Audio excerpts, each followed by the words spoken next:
Bermuda Broadcasting Company is pleased to present the 2018 FIFA World Cup from Russia, June 14th to July 15th. This will mark the 21st FIFA World Cup, featuring 32 national teams, covering 64 matches, played in 12 venues located in 11 cities.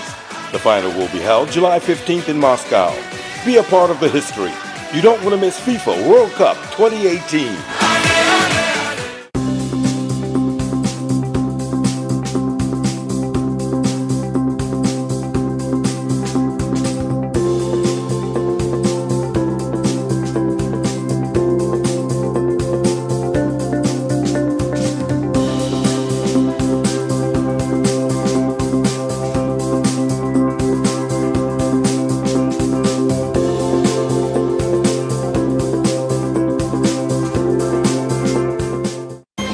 Live from Bermuda Broadcasting, this is ZBM TV9 News.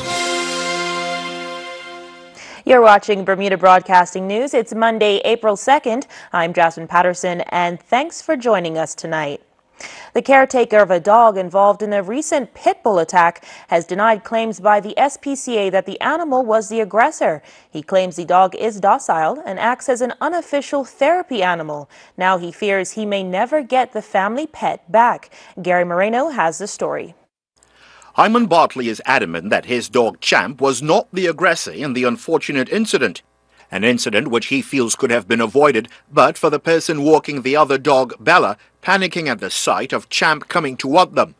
When her dog looked up, he saw Champ.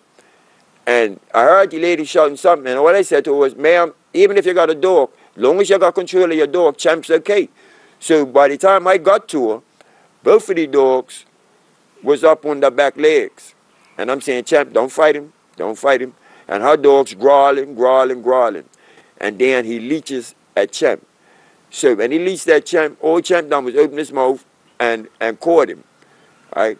And I said, Champ, let him go. Now, that's where it should have ended. Except, he says, it didn't. I'm got here by Champ, and I'm pulling Champ away. She allowed her dog to extend, because if you see, she's got this big, long leash. Her dog attacked, and he caught Champ by his neck. And from that point on, he would not let go of Champ. Mr. Bartley admits to having been spoken to about letting his dog run loose on the compound of the St. John's churchyard in the past, bearing in mind that there is a nursery school there. He explained that was because of other dogs relieving themselves on the field where the children play, and not because Champ posed a danger to anyone. Those children, they love Champ. Even right after the fight, this little boy, I don't know if that was his mama that was helping. That was her child. But this little boy says to me, when now he's going to the nursery, he says, Champ is so nice. It's a very nice dog. And petting him right after the fight. Mr. Hyman explained he was advised by the dog wardens that they had no choice but to seize Champ because he was unlicensed, despite the owner having had a chance to address this issue during the 2011 amnesty on pit bulls and pit bull-type dogs. His concern now, he says, is how the seizure of the dog will impact not only the owner, who recently lost his own mother, but also his family, particularly as they deal with their son, who has severe brain injuries. You know, we have monitors in my son's room, because if my son coughs or anything, you know, he has to be suctioned, because the damage to his brain doesn't allow him to spit or swallow.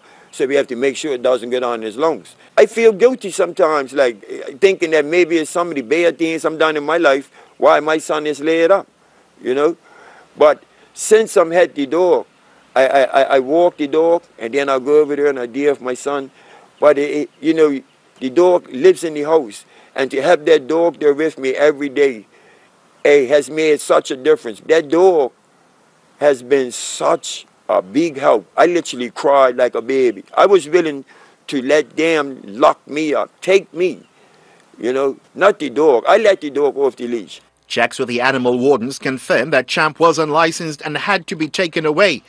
Mr. Bartley offered the owner was not in a financial position to meet the requirements for having Champ licensed, but he is now willing to meet the expense, if only they would allow the dog back into his care. I would license the dog before you give it back. But all I'm saying is, don't throw away the baby with the bath water. That's a perfectly good baby. Gary Moreno, reporting for the Bermuda Broadcasting News. A Pembroke man has denied charges that he sexually assaulted a young girl. Appearing at the Supreme Court, the 25-year-old pleaded not guilty to attempting to have unlawful carnal knowledge of a girl under the age of 14. He also denies 2 other charges of having unlawful carnal knowledge and sexual exploitation. The defendant was bailed and will return to court in 2 weeks. He cannot be named for legal reasons. And a 31-year-old Bermudian man is reported to have been charged with possession of cocaine, dealing in the drug, and attempting to export it in Jamaica. He's been named as Paulos Francis of Loyal Hill, Devonshire. Local media say he was arrested at Sangster International Airport in Montego Bay. Detectives are reported to have found 3.5 kilos of cocaine in his luggage. Mr. Francis was apparently about to board a flight to Belgium when he was detained. He will appear in a Jamaican court this Friday. Well, this Wednesday, April the 4th, will mark the 50th anniversary of the assassination of Dr. Martin Luther King, Jr. The civil rights leader was gunned down at a motel in Memphis, Tennessee, as he stood on a second-floor balcony.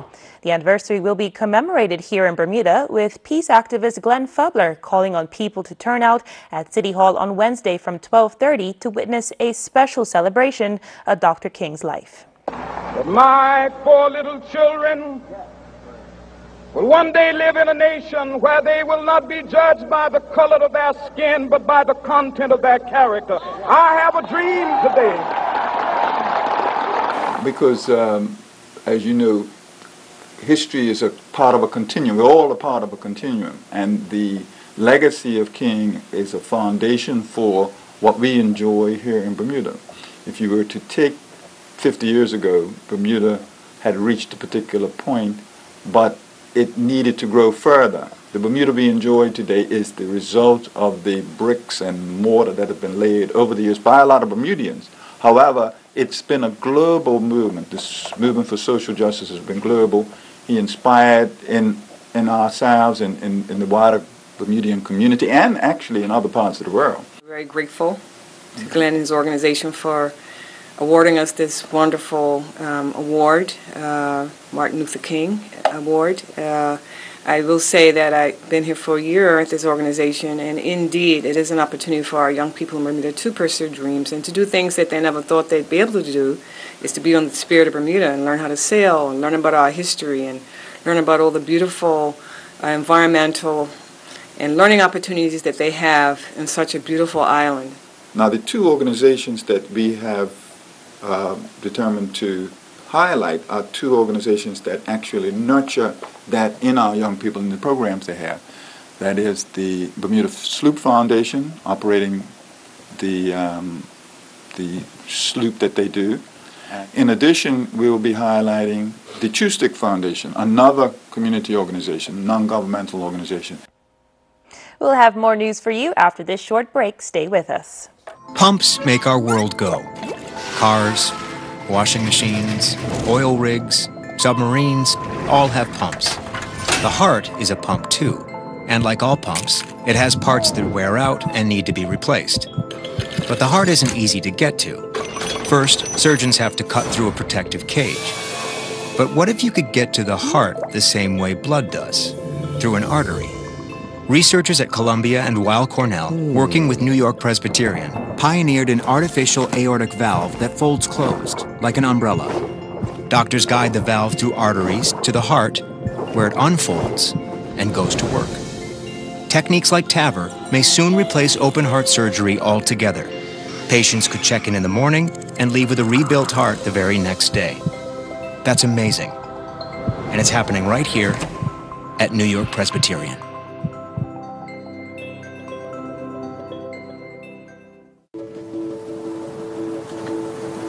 The whole concept came from the collaboration with BF&M and the America's Cup. The Endeavour program is the legacy of the 35th America's Cup that was here in Bermuda in June. And we've continued the charity now operating in Bermuda. And going forward, we thought, what a great opportunity for children on the autism spectrum. And hence we actually developed the No Limits program. They really do benefit from this kind of outdoor experience, this environment. You know, just yesterday going off the east end of Bermuda, I mean, they wouldn't have done that. Not many children in Bermuda have done that. And just them learning to take control of a large bit of transportation that they're doing at that age, and they may never get that opportunity. That's where you see the biggest progress is. Whether they were looking at their hand steering, you know, it's now they're looking forwards and actually looking where they're going because they've realized, oh, I know where my hand is. I can do this without looking at my hand. We are so grateful for the Endeavor program and what it has done for the students on the autism spectrum. Welcome back. Members of the public are being asked to be vigilant after a string of fires in recent weeks. The Bermuda Fire and Rescue Service is asking people to pay more attention if they notice anyone acting suspiciously. On March 17th, a large fire in Devonshire Marsh came close to houses and businesses and forced the closure of Middle Road. Just 2 days later, another brush fire took place in Pembroke, while further blazes have been reported near the Old Traditions restaurant in Sands and near a graveyard in Devonshire. Well, it stood empty for almost 10 years, but the government is now looking to return the former police building in Hamilton to useful service. It's part of a plan to cut the amount of rent paid to private companies by making better use of properties the government already owns. Once again, Gary Moreno has the story. Government spent slightly more than $13 million on rent in fiscal 2017-2018. That figure has been reduced to $12 million for fiscal 2018-2019, with the aim being to further reduce that amount through using government-owned properties to house its offices and departments.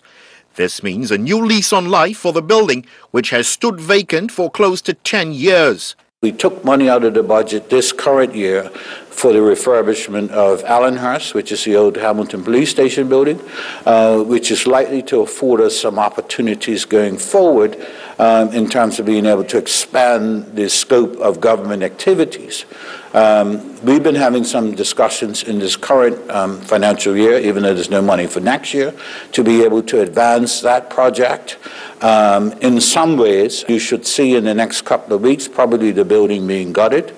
The engineers and surveyors have had a look at it. The building itself is sound, even though it looks like crap at the moment. But its structural integrity is sound. We have plans already in order to be able to build an extension on it so that we can also incorporate an elevator, because there isn't one in the building at present. And so we'll be looking to move forward on that.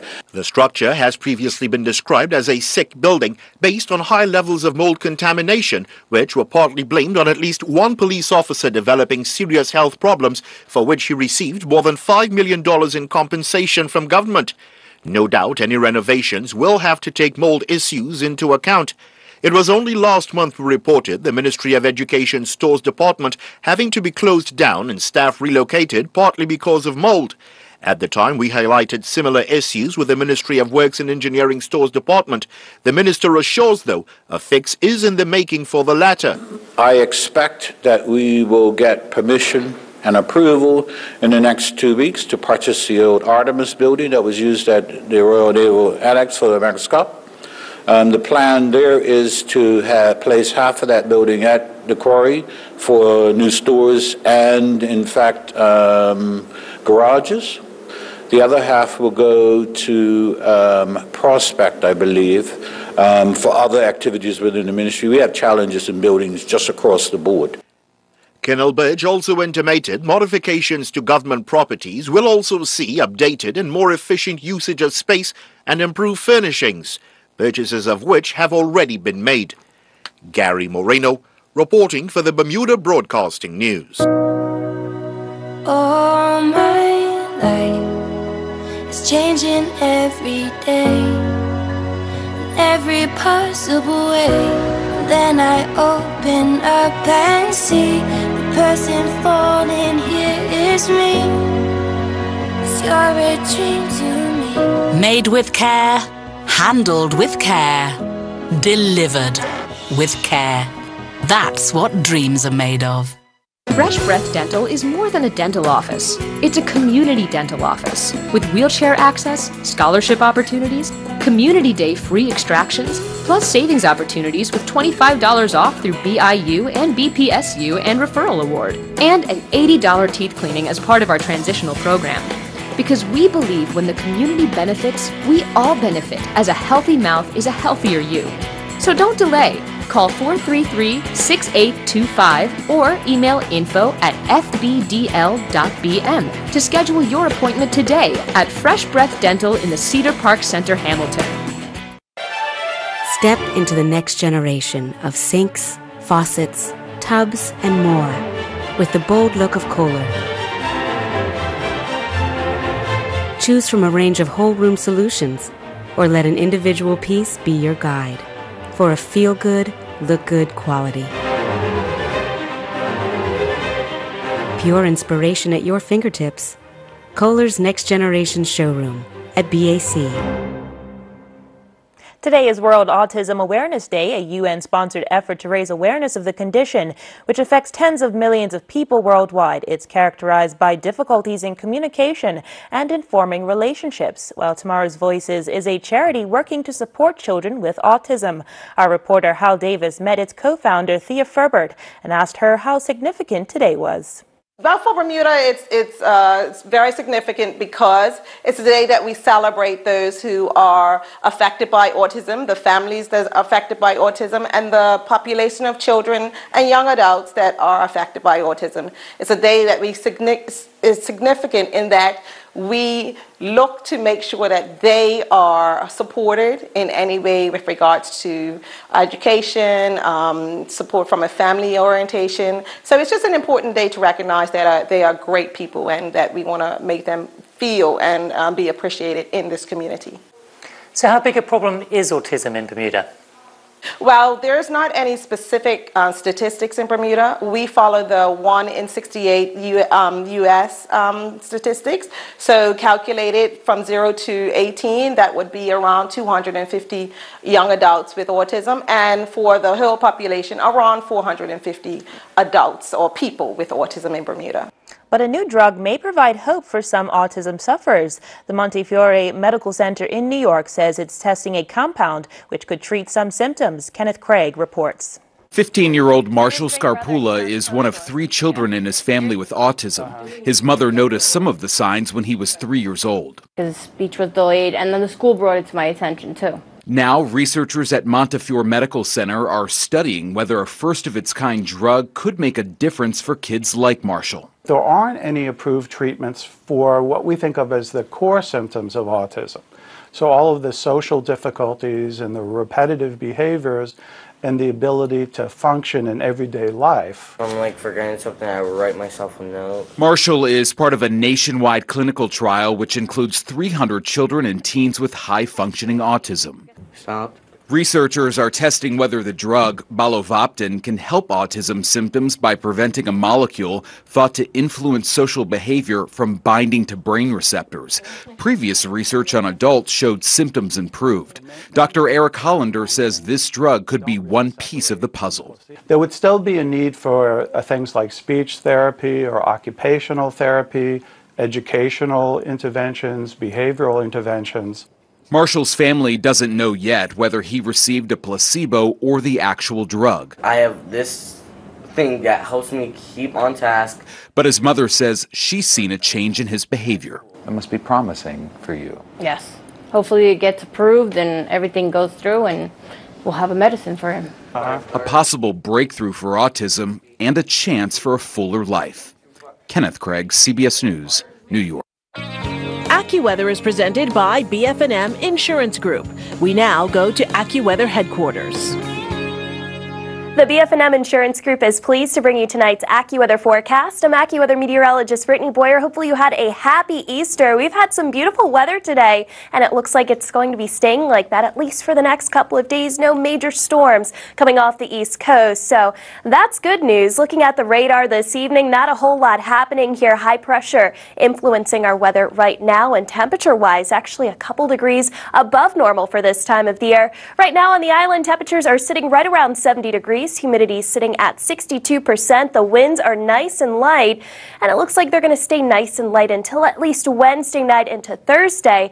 That's when we'll have our next front coming through, and that will uptick the winds by the time we get to Wednesday and Thursday. The water temperature right now sitting at 65 degrees, waves inside the reef. No big issues here, 1 foot or less, and waves outside of the reef running between 2 and 4 feet. So out on the water, A-OK conditions. We don't have any small craft warnings, small craft advisories. We'll have to see if things change once we get closer to that front moving into the area. But for tonight, we'll keep temperatures in the mid-60s, quiet weather, partly cloudy skies for your Monday night. And heading into your tidal forecast here again, excuse me, no warnings to speak of for tonight. Your tidal times, high tide 1 coming in at 11 o'clock tonight, high tide 1 for tomorrow coming just before lunchtime. And again, no issues out on the water, but we will see those winds picking up as we head into the next couple of days. For tomorrow, temperatures will still be trending just slightly above normal, right around 70 degrees,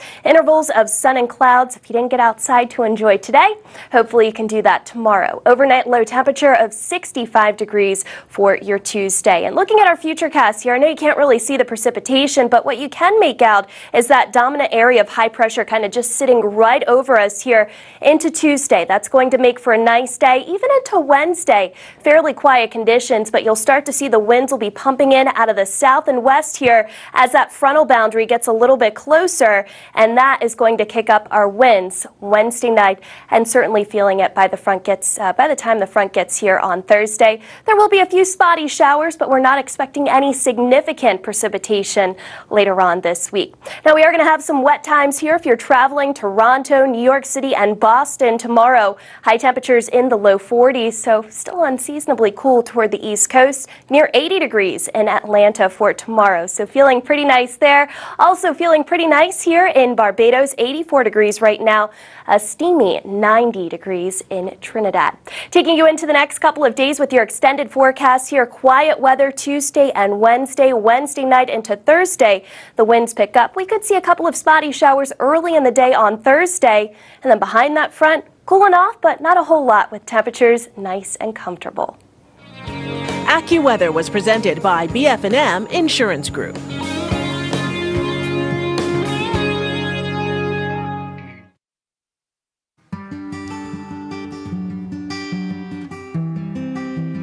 Jane just got diagnosed with dementia. Her doctor recommended home care service.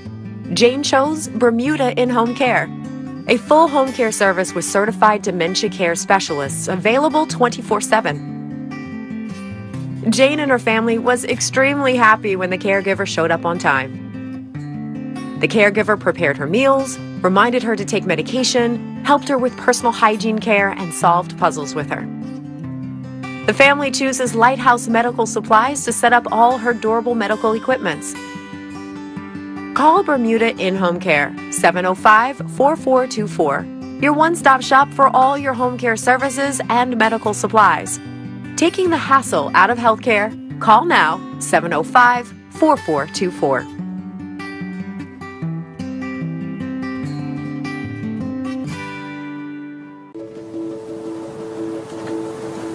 The whole concept came from the collaboration with BF&M and the America's Cup. The Endeavour program is the legacy of the 35th America's Cup that was here in Bermuda in June. And we've continued the charity now operating in Bermuda. And going forward, we thought, what a great opportunity for children on the autism spectrum. And hence we actually developed the No Limits program. They really do benefit from this kind of outdoor experience, this environment. You know, just yesterday going off the east end of Bermuda, I mean, they wouldn't have done that. Not many children in Bermuda have done that. And just them learning to take control of a large bit of transportation that they're doing at that age, and they may never get that opportunity. That's where you see the biggest progress, is whether they were looking at their hand steering, you know, now they're looking forwards and actually looking where they're going, because they've realized, oh, I know where my hand is. I can do this without looking at my hand. We are so grateful for the Endeavour program and what it has done for the students on the autism spectrum. Are you looking to expand your customer base? Increase sales and be a part of the Island Community Events for 2018? Bermuda Broadcasting Company can make that happen. Be a part of World Cup 2018, Bermuda Day Half Marathon, Bermuda Heroes Weekend, Cup Match Classic, and Eastern Counties Cricket. Inquire about our new advertising opportunities, whether big or small. We will deliver. Come and see us at Fort Hill, Devonshire, or email us at sales@bbc.pm or send us a message on Facebook at Bermuda Broadcasting. Welcome back. Some breaking sports news now from the Carifta Games in the Bahamas. Sakari Famous has won Bermuda's first medal, a bronze in the under-20 girls high jump. Well done, Sakari. Earl Basin has the rest of the sports news.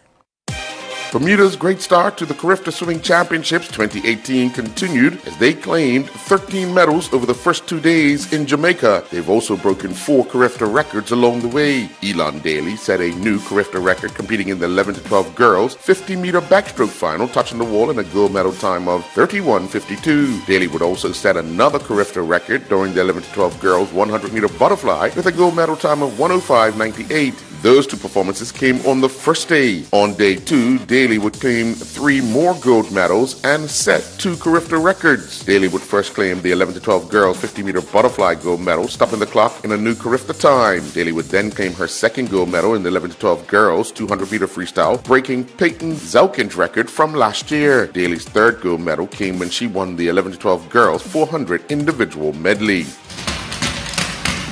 Bermuda athletes were back in action on day 2 of the 2018 Carifta Games going on in the Bahamas. Bermuda have yet to claim a medal, but Taylor Hines would finish 4th in Heat 4 of the under-17 girls 200-meter dash preliminaries, clocking 26 seconds flat. Her time would see her finish 19th overall. Trevante Lodge missed out on advancing to the under-17 boys 200-meter dash final after he clocked a time of 22:20, finishing 5th in Heat 3 of the preliminaries and 9th overall. Competing in the girls 3,000-meter run, Tilly Norman the line 7th with a time of 10:52.78, while Isabel Dutronat finished 9th, clocking 11:12.33. Clocking a time of 9:37.63, so Ryan Outerbridge finished 7th in the under-17 boys 3,000-meter run. The PHC Zebras wrapped up the Bermuda Football Association's Premier Division League title yesterday following their 8-0 win over Young Man Social Club at the Police Field. PHC Zebras coach Scott Morton put his team's success of winning 4 trophies this season down to this. Commitment, hard work, dedication, humbleness. That's all the players displayed all season. And when you stick to your game plans and trust one another, they trusted me, I trusted them. And regardless of the little speed bumps that we had, I mean, I wouldn't even call them speed bumps. You know, sometimes you win, sometimes you lose. So it's important that we, be able to move through those moments and still accomplish your goals. In other Premier Division action, it was Robin Hood 7, Boulevard Blazers 3, North Village Rams 1, Devonshire Cougars 1, Somerset Trojans 3, Crossroads 2. At the BAA field in First Division play, BAA were crowned the league champions despite falling 4-2 to the hands of Southampton Rangers, who have yet to taste defeat this season. Although not the result they were looking for on the final day, BAA coach Andrew Bascom summed up the overall season this way. I thought it was challenging. I mean, every game we had to adjust and adapt because of player availability. It was good to wrap it up on our game. Like I said, the result we felt, Rangers came to play. They played some real good football today, very attacking, entertaining, they used to it. But it's been a good season for us. I'm happy for the players.